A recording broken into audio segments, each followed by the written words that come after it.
Musique, Frédéric Huttman.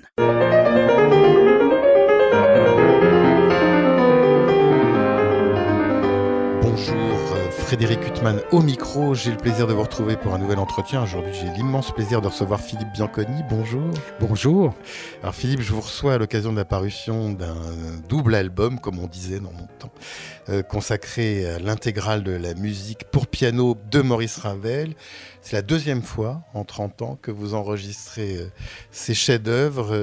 Donc là, c'est pour le label La Dolce Volta. Et on peut se demander pourquoi vous retrouvez ces œuvres. Et puis après, quand on écoute, on se dit que de toute façon, ces chefs-d'œuvre, je pense qu'un grand artiste peut les retrouver tout au long de sa vie. Et je pense que c'est nécessaire. Et puis pour nous, c'est pas seulement le progrès technique du disque entre-temps ou de l'enregistrement et du son qui est peut-être meilleur à l'audition pour des raisons d'enregistrement, mais c'est aussi de suivre votre évolution sur l'interprétation ravelienne. Est-ce que vous vous êtes trouvé très changé?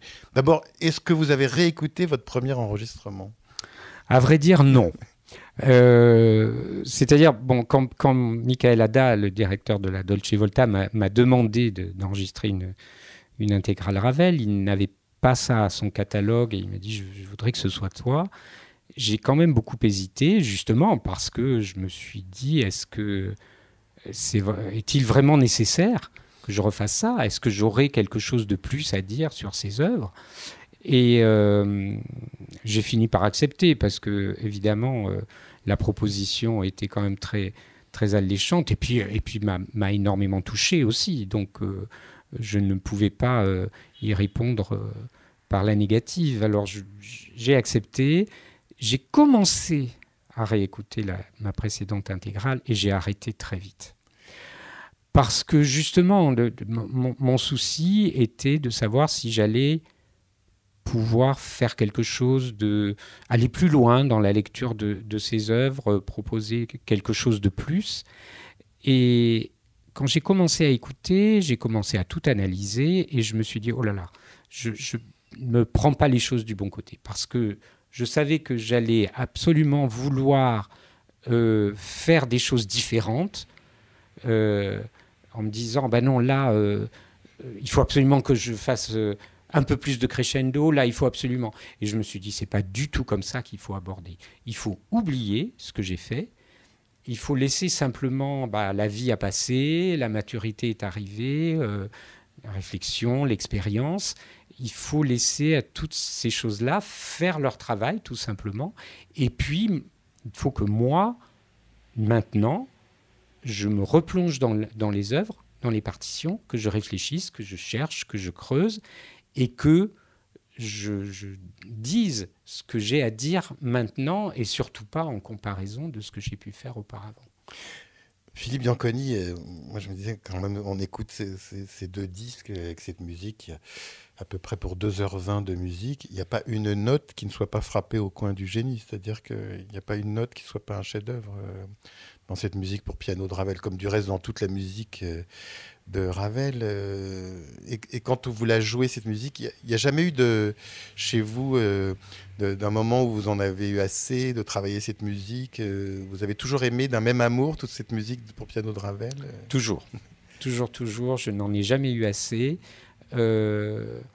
J'ai été pris d'angoisse parfois où je trouvais que je n'étais pas à la hauteur de l'enjeu. Et c'est plutôt ça. Mais vis-à-vis de l'œuvre elle-même, non, ça a toujours été un bonheur absolu. Je joue Ravel depuis que je suis très jeune et il m'a accompagné dans presque toute ma carrière, même si il est vrai que ces 10 dernières années, j'avais fait un gros travail avec Debussy. J'ai enregistré plusieurs disques, j'en ai beaucoup joué en concert et j'avais mis Ravel, non pas de côté, mais en tout cas, il était un petit peu moins présent dans mes programmes de concert et dans mon travail. Mais bien évidemment, je ne l'ai jamais abandonné. Et lorsque j'ai repris les partitions, que je m'y suis replongé dans la perspective de cet enregistrement, j'ai été absolument émerveillé. Et en effet, il n'y a pas une note qui ne soit frappée saut du génie. Enfin, vous vous souvenez des premières œuvres de Ravel que vous avez étudiées quand vous étiez Ah oui, étudiant? très bien. Très bien. Mon professeur au Conservatoire de Nice m'avait donné, j'avais 13 ans, m'avait donné les jeux d'eau à travailler. Et ça a été un bonheur tout de suite, difficile quand même, hein, mais ça a été un très grand bonheur. Et puis l'année d'après, alors pour mon prix au Conservatoire de Nice, il y avait parmi un certain nombre d'œuvres, il y avait l'Alborada del Gracioso, des miroirs. Et j'en garde aussi un souvenir extraordinaire parce que je trouvais ça difficile, mais j'ai adoré travailler cette œuvre et la jouer. Et depuis lors, mon amour pour Ravel et mon émerveillement face à la musique de Ravel n'a jamais disparu. Alors, en écoutant cette musique, je me disais, mais quand même, il y a des compositeurs, Schumann, Chopin, Beethoven, qui ont composé des œuvres extrêmement difficiles digitalement, mais ils ont aussi composé des œuvres qui sont à la portée de pianistes amateurs, de pianistes même amateurs moyens. Mais chez Ravel, il n'y a rien qui ne soit pas très difficile, techniquement. Oh si, mais là, nous parlons vraiment des œuvres courtes, oui, des toutes petites pièces qui sont abordables. Mais dès qu'on aborde les grands chefs-d'œuvre et les cycles plus longs, c'est en effet difficile. Même une pièce comme la sonatine, qu'on donne souvent... La toccata de la sonatine... oui, le final de la sonatine, et même le début qui est très, très malcommode d'un point de vue digital. On donne souvent la sonatine à travailler à des élèves de cours moyens de conservatoire. Alors c'est très bien, mais on a l'impression, et puis de par son titre, que c'est une œuvre facile et que tout le monde peut facilement jouer. Et c'est une œuvre qui est très, très, très délicate, vraiment. Il y a un entretien qui accompagne cette parution de l'intégrale de la musique pour piano de Ravel que vous avez réalisé avec Gianni Campiello. Oui. Un entretien très riche, donc je vais essayer de ne pas être redondant avec cet entretien. Mais vous dites notamment qu'il y a toute une part de gravité dans la musique de Ravel qui vous avait peut-être pas échappé, mais qu'on voyait dans des œuvres comme Gaspard de la Nuit ou le Concerto pour la main gauche, une certaine noirceur, mais que vous voyez dans d'autres œuvres, y compris justement la sonatine, et que peut-être qu'en mûrissant, vous avez vu un aspect de Ravel plus grave que celui que vous perceviez plus jeune, Philippe Bianconi. C'est tout à fait ça. J'étais, dès mon plus jeune âge, ébloui par les sortilèges ravéliens, ces couleurs, ces sonorités magiques, et cette luminosité, cette surface tellement brillante et séduisante, cette sensualité aussi parfois. Et j'avais très certainement négligé un peu, sous cette surface brillante, justement, des côtés beaucoup plus sombres, une angoisse qui s'exprime souvent, et même en effet dans des œuvres dans lesquelles, a priori, on ne s'y attend pas forcément. Toute cette musique, quand on l'écoute, on entend quand même beaucoup ce qu'elle doit à Liszt. Mais peut-être que je m'égare, je parle même pas seulement des jeux d'eau, mais il y a quand même toute une partie de cette littérature qui doit, je pense, beaucoup à Liszt. Tout à fait. Alors, tout un pan, pas tout, mais il y a tout un pan de l'œuvre de Ravel. En effet, les jeux d'eau, mais les miroirs aussi, Gaspard de la Nuit, bien entendu, qui descendent tout droit de l'écriture pianistique de Liszt. C'est vraiment, il y a quelque chose de très direct. Alors, à côté de ça, évidemment, il y a aussi des œuvres qui doivent beaucoup plus à une tradition plus française, et notamment un retour aux sources du XVIIIe siècle, voilà, avec bien entendu le tombeau de Couperin, mais même la sonatine, justement. Sonatine n'a pas vraiment un côté très listien. Puis il y a toutes ces pièces. Ravel a écrit de nombreux menuets, voilà. Donc il y a en effet ce double aspect dans son œuvre pour piano. Comment vous avez conçu le programme du disque entre toutes les œuvres Vous initiez ce disque par les jeux d'eau, justement. Vous poursuivez par les miroirs. En fait, la dernière œuvre, ce sera Ma Merlois, que vous interprétez au piano à 4 mains avec un magnifique jeune pianiste qui est Clément Lefebvre. Comment vous avez construit cet itinéraire ?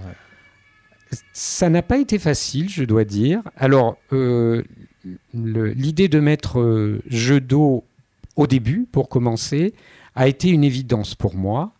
D'abord d'un point de vue affectif, je dirais, parce que c'est la première œuvre que j'ai travaillée. Et puis, je trouvais que c'était une manière vraiment... c'était une manière évidente pour moi de faire entrer l'auditeur dans l'univers ravelien. Les jeux d'eau sont véritablement... Ravel a écrit 3 pièces qui se trouvent dans cette intégrale avant les jeux d'eau, qui sont très belles. Mais Jeux d'eau, c'est vraiment son premier très grand chef-d'œuvre, avec lequel tout d'un coup il ouvre une nouvelle page de l'histoire de la musique de piano au début du XXe siècle. Et pour moi, c'était vraiment évident. Alors ensuite, ça n'a pas été facile. J'ai essayé de combiner à la fois des contrastes d'une œuvre à l'autre pour qu'on n'ait pas un sentiment forcément d'ennui peut-être ou de redite, et en même temps aussi parfois de trouver un fil d'une œuvre à l'œuvre suivante qui se trouve dans l'enregistrement. Je ne parle pas du point de vue chronologique. Donc j'ai beaucoup réfléchi à ça et ça n'a pas été facile, mais je suis plutôt satisfait du résultat. Mais je comprendrais tout à fait qu'on me dise « Ah, mais pourquoi avoir mis telle œuvre après telle autre ?» Enfin, il y a tellement de possibilités, évidemment. Alors, je suis obligé d'y retourner justement à cet entretien que vous avez avec Yannick Campiello, mon texte qui accompagne ce disque, parce qu'il y a une notion quand même essentielle dont vous parlez, c'est de la liberté de l'interprète par rapport au texte qui est si précis. Et donc justement, c'est quelque chose d'essentiel dans cette interprétation ravelienne. On n'est pas face à une sonate de Beethoven avec des indications qui sont beaucoup moins précises souvent sur le texte. Enfin, je ne parle pas de toutes les sonates, mais il y a quand même chez les compositeurs classiques ou romantiques, il y a beaucoup moins d'indications. Absolument, et en particulier dans les compositeurs de l'époque classique. Tout à fait. Et donc là, vous vous retrouvez avec des partitions d'une précision extrême, et pourtant, vous ressentez une certaine liberté. Je pense que la liberté de l'interprète, elle réside tout simplement dans le fait que chaque interprète va aborder une œuvre avec sa propre sensibilité, avec sa propre lecture, avec tout ce qui lui est propre, en fin de compte. Et lorsque vous voyez écrit un crescendo, vous prenez 10 interprètes qui vont essayer de respecter ce crescendo, de voir d'où il part et jusqu'où il vient. Mais vous n'aurez jamais 10 crescendo identiques, parce que chaque interprète a sa propre pulsation, a sa propre respiration. Et je pense que d'abord, la liberté, elle réside là-dedans. Alors, en ce qui concerne Ravel, c'est extrêmement délicat, parce que ce qu'on connaît de l'homme Ravel, c'est une très grande pudeur, un refus de s'étaler. Il avait horreur des grands étalages et du cœur sur la main. C'était quelqu'un d'extrêmement élégant, extrêmement pudique. Et on retrouve bien entendu cette pudeur dans sa musique, parce que tout est millimétré. On sent que Ravel n'a absolument rien laissé au hasard. Au-delà des notes, bien sûr, les indications, comme vous le disiez, sont très précises. Et je pense qu'il faut aborder sa musique avec beaucoup de pudeur aussi, avec cette élégance qui le caractérisait. Et il faut en même temps exprimer énormément de choses.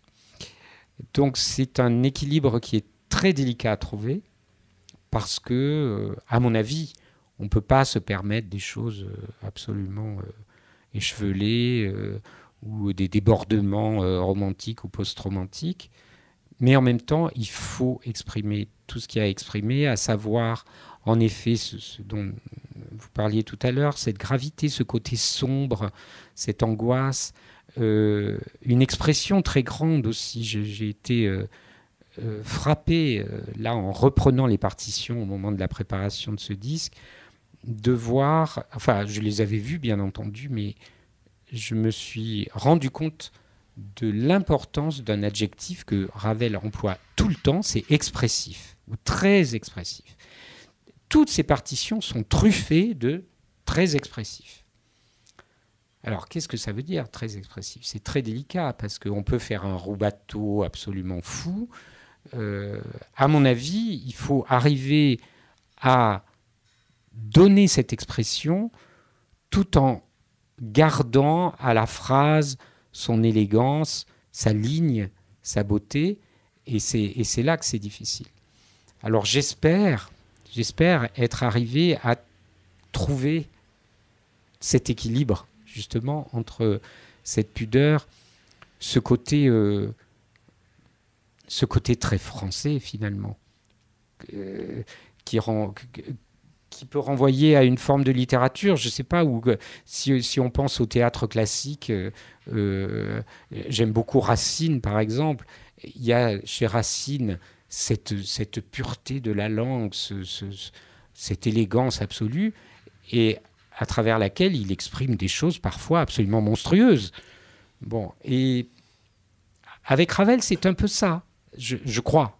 Il faut arriver à trouver cet équilibre entre des sentiments extrêmement forts, extrêmement profonds, qui peuvent vraiment nous bouleverser, mais toujours exprimés avec une grande pudeur, avec une grande élégance. Oui, en même temps, quand on écoute Les oiseaux tristes dans les miroirs ou la fin des valses nobles et sentimentales, là, on est dans une émotion pure. Ou quand on écoute Ondine dans Gaspard de la Nuit, nous, auditeurs, on est bouleversés. Bien sûr, Les oiseaux tristes, c'est une pièce absolument bouleversante. Et la fin des valses nobles aussi, pour d'autres raisons, mais ce rêve et ces bribes de valses qui réapparaissent comme ça dans une sorte de demi-sommeil et qui se terminent petit à petit dans le silence, c'est aussi quelque chose d'une poésie inouïe et tout à fait bouleversante. Alors Philippe Bianconi, à l'occasion de la parution de ce disque, il y aura un concert que vous allez donner le 5 octobre prochain dans cet écrin magnifique qu'est la salle Gaveau. Vous allez ouvrir le concert par les Rhapsodies opus 79 de Brahms. Après, vous jouerez le Carnaval de Schumann. Alors, c'est paradoxal parce que Brahms, c'était un musicien qui était un peu détesté par la génération de Ravel, justement. Schumann, lui, a toujours été adoré par les Français et beaucoup joué par les pianistes français contemporains de Ravel. Et puis, en deuxième partie, il y aura les valses nobles et sentimentales et Gaspard de la Nuit. Enfin, c'est peut-être inverser l'ordre. Non, c'est dans cet ordre-là. Ouais. Et vous avez choisi donc une première partie tournée vers Brahms et Schumann.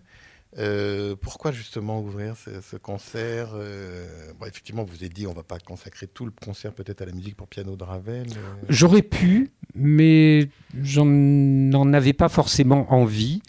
Et ça fait plusieurs années que je n'ai pas eu l'occasion de jouer à la salle Gaveau et j'avais envie de présenter un programme un petit peu contrasté, un peu varié. Et donc pour la première partie, en effet, je voulais revenir après toute cette période de travail intense consacrée à Ravel, revenir un petit peu à mes amours de musique romantique allemande. Et à vrai dire, il n'y a pas grand rapport entre la première partie et la deuxième. J'avais envie de jouer du Schumann et du Brahms. Alors on peut éventuellement voir un peu un effet de miroir parce que les deux Rhapsodies opus 79 de Brahms sont des œuvres de maturité mais très, très sombres. Enfin, c'est vraiment le romantisme sombre de Brahms. Ensuite, on a le Carnaval de Schumann qui est une grande fête avec beaucoup de danse et notamment des valses, et à un moment d'ailleurs une valse noble.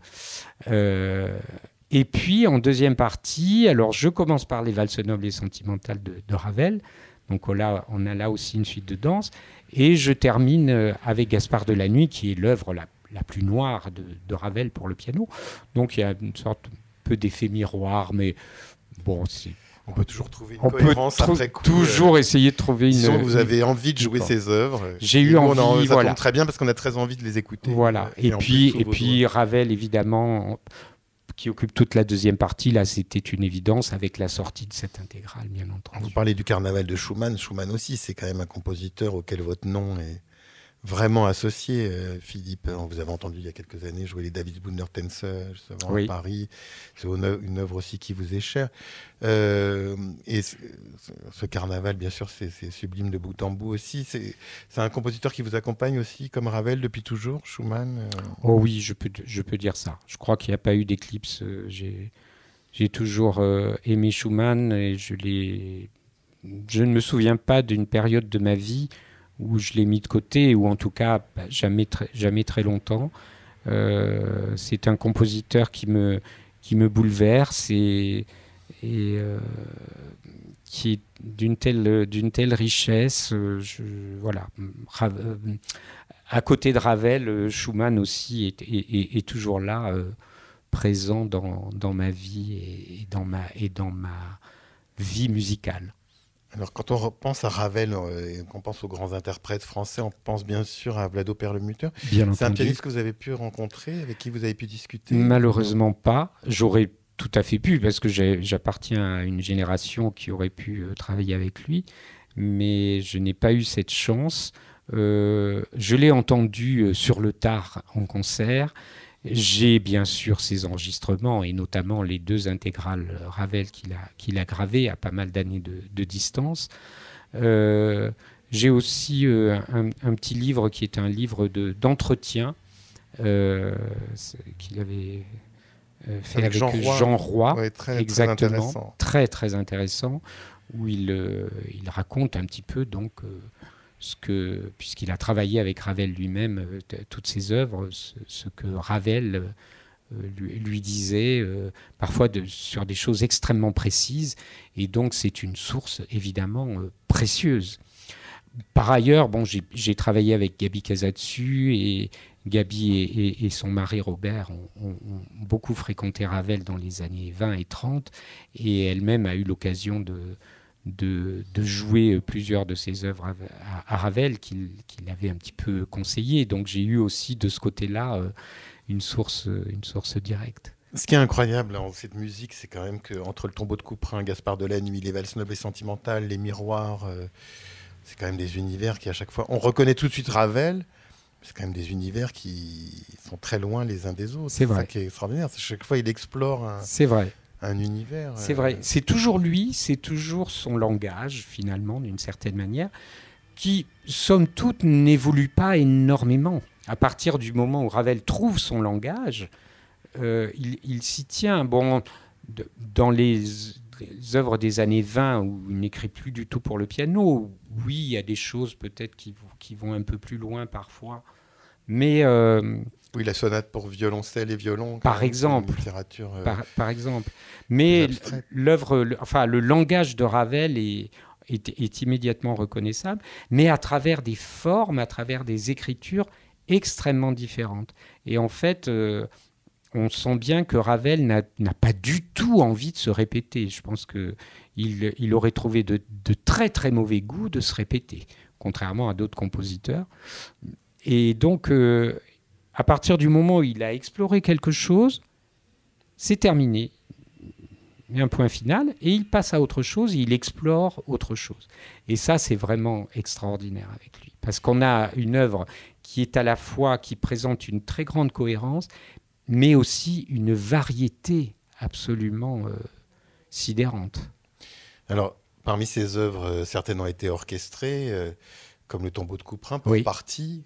ou Ma mère loi. Alors, Ma mère loi, c'est un peu l'inverse. Les valses nobles aussi. Les valses nobles. Et puis, Ma mère loi, c'est un peu l'inverse parce qu'il en a ajouté... Enfin, oui, il a ajouté des... Il a ajouté des choses dans musiques, la version alors que d'habitude, il a plutôt tendance à enlever quand il orchestre. Oui. Et puis, il y a Alborada del Gracioso. Donc, vous avez réécouté ces œuvres orchestrées avant de les interpréter au piano? Bien sûr, bien sûr. Enfin... je ne les ai pas forcément réécoutés juste avant de me mettre au piano, mais en tout cas, je m'en suis nourri, parce que on peut dire que cette dimension orchestrale, elle est très présente déjà dans la musique pour piano de Ravel, et même dans les œuvres qu'il n'a pas orchestrées. Il y a une dimension orchestrale véritablement chez Ravel, qui était un orchestrateur de génie. Philippe Bianconi, vous parliez de Debussy aussi, dont vous avez enregistré des œuvres, les préludes, les études, et même le Martyr de Saint-Sébastien, Oui. Dans une version pianistique. Debussy, Ravel, dont les noms sont liés souvent, enfin ils ne sont pas du tout liés au niveau musical. Quand vous interprétez l'un ou l'autre, ça fait appel à des modes d'interprétation très différents ou alors Oui, différentes tout de même. Alors bien sûr, ils sont proches par l'époque. Il y a quand même parfois des choses, il y a des choses amusantes d'ailleurs, parce que Ravel a composé les Jeux d'eau en 1901, et Debussy, qui avait déjà composé pas mal d'œuvres pour piano, et dont le langage a beaucoup évolué. Contrairement à Ravel, Debussy part vraiment d'un langage des années 1880, et quand on arrive aux études 30 ans après, c'est absolument ahurissant, enfin, le chemin parcouru. Et donc, Debussy ouvre la première décennie du siècle avec les estampes, et là où tout d'un coup il y a une nouvelle forme d'écriture qu'il n'avait pas explorée jusque-là, un nouveau pianisme, et ça c'est 1903, donc 2 ans après les Jeux d'eau, et quand Ravel entend les estampes de Debussy, il dit « Ah oui, mais moi, c'est moi qui ai ouvert la porte sur cette forme d'écriture-là, avec les Jeux d'eau ». Et alors après, dans les années qui ont suivi, évidemment, on sait qu'ils s'écoutaient l'un l'autre. Il y avait à la fois beaucoup de respect et à la fois un peu un agacement chez l'un et l'autre. Mais en tout cas, avec le recul, pour un interprète, je crois que on les aborde forcément d'une manière différente, parce que Ravel, malgré tout, reste un classique finalement. Et son œuvre ne s'éloigne que très très peu de la tonalité et du système tonal. Même lorsqu'il truffe ses œuvres de fausses notes, entre guillemets, c'est-à-dire des notes étrangères, des notes de passage, enfin j'espère ne pas être trop technique là, où on entend beaucoup de dissonances. Mais la structure reste vraiment tonale. Debussy, lui, au fur et à mesure qu'il évolue, s'en éloigne de plus en plus. Et d'un point de vue analytique, Debussy est très complexe. Il y a des œuvres de Debussy qu'on a beaucoup de mal à analyser avec les outils d'analyse, je dirais, classiques de la musique tonale, ce qui n'est jamais le cas avec Ravel.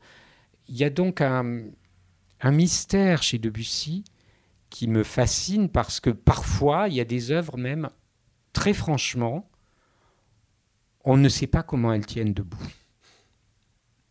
Et pourtant, il y a une cohérence interne, il y a quelque chose qui fait qu'elles ont leur vie propre, mais on ne sait pas, on n'arrive pas à mettre le doigt sur la manière dont elles sont réellement construites et comment elles tiennent debout. Et c'est un mystère absolument fascinant que je ne trouve pas chez Ravel. Il y a quelque chose de vraiment plus classique chez Ravel. Il y a un classicisme beaucoup plus évident. Et alors Philippe Bianconi, quand vous n'avez pas un concert à préparer, un disque à enregistrer, un programme en particulier à travailler, vous êtes le matin chez vous, vous venez de vous lever, vous devez travailler votre piano, mais est-ce que vous allez jouer, il y a un répertoire dans lequel on ne vous connaît pas, nous, en tant qu'auditeurs, et que vous aimez jouer chez vous, et vous dites, mais ça c'est un répertoire que je garde pour moi ou... Oui et non. Alors, il y a un compositeur en particulier, mais je me demande si nous n'en avions pas parlé, vous et moi, il y a déjà des années. Un compositeur que, évidemment, j'ai joué quand j'étais jeune, parce qu'on le joue tous et puis on doit le jouer dans les concours, etc. Mais que je n'ai que très très peu joué en concert, c'est Bach. Mais justement, j'allais vous interroger parce que j'aimerais tellement vous écouter. Alors, c'est ce que beaucoup de gens me disent, et je suis terrorisé à l'idée de jouer Bach en concert. C'est fou, hein, le nombre de pianistes. Moi, je rencontre quand même des musiciens formidables et passionnants et qui ont un itinéraire d'une grande richesse et qui peuvent jouer de multiples compositeurs, et Bach en tétanise quand même un certain nombre. Je ne suis pas le seul, c'est vrai. Et en même temps, Bach, il vous laisse une grande liberté en tant qu'interprète.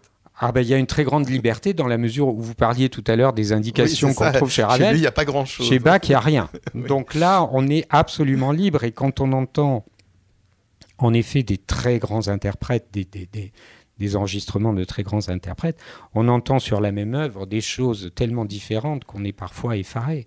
Donc, en effet, il y a une grande liberté. Il y a se pose malgré tout le problème de l'instrument. Oui, mais enfin ça, on n'est plus dans les années 70 ou 80. Je pense qu'aujourd'hui, j'ai déjà vu des clavecinistes aller à des concerts de pianistes. Absolument. Alors, je ne suis pas Schiff, il a travaillé avec George Malcolm. Exactement. Mais je ne suis pas terrorisé à l'idée de jouer Bach et qu'un claveciniste vienne me voir après en me disant « mais quelle horreur, c'est pas possible ».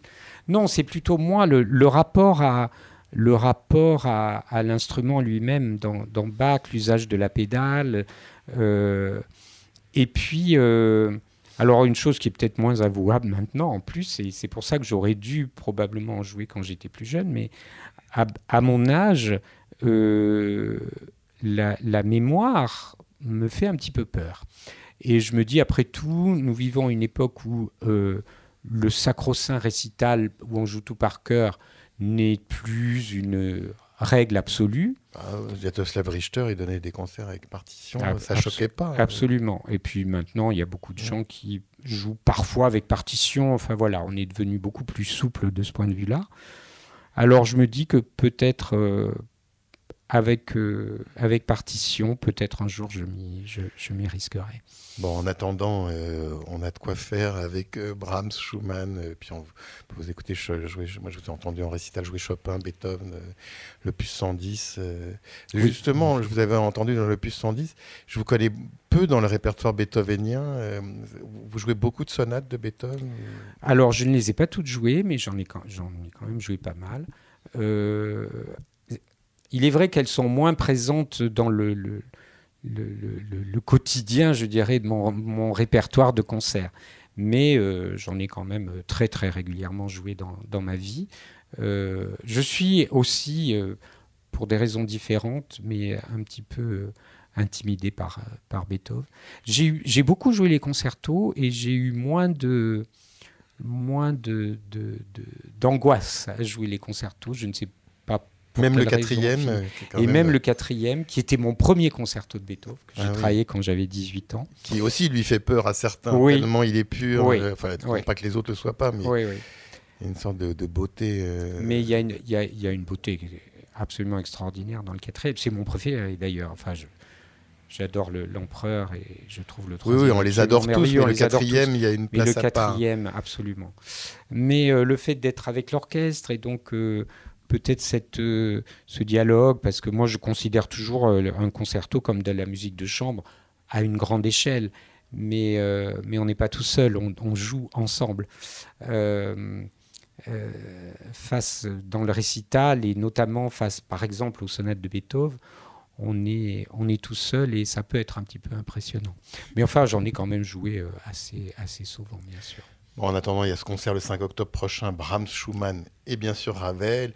Et puis ce double CD, l'œuvre pour piano de Maurice Ravel pour la Dolce Volta, qui vient compléter heureusement d'autres albums qui étaient parus consacrés à Debussy, Schumann notamment pour ce label. Philippe Bianconi, il me reste à vous remercier infiniment d'avoir été mon invité. C'est moi qui vous remercie. Pour illustrer cet entretien avec le pianiste Philippe Bianconi, je vous propose de l'écouter interpréter la sonatine de Maurice Ravel, suivie des valses nobles et sentimentales du même Maurice Ravel. Merci pour votre écoute, bonne fin de soirée sur RCJ.